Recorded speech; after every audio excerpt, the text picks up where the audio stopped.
নমস্কার, কেমন আছেন সবাই? আশা করি সবাই ভালো আছেন। আজকে বানাবো চিকেন 65।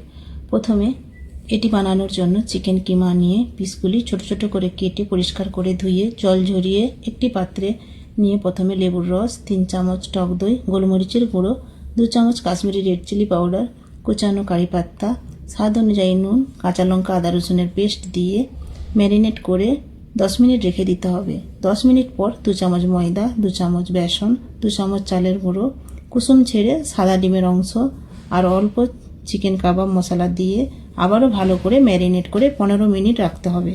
তারপর একটি ফ্রাইং প্যানে সাদা তেল গরম হয়ে আসলে ম্যারিনেট করা চিকেন ভেজে নিতে হবে। ভাজা হয়ে গেলে অন্য আরেকটি ফ্রাইং প্যানে ভেজে রাখা তেল দিয়ে অল্প কুচানো রসুন আর কয়েকটা কারি পাতা দিয়ে নেড়ে ভেজে রাখা চিকেনগুলো দিয়ে ভালো করে নেড়ে ওপর দিয়ে চাট মশলা ছড়িয়ে দিলেই রেডি চিকেন 65।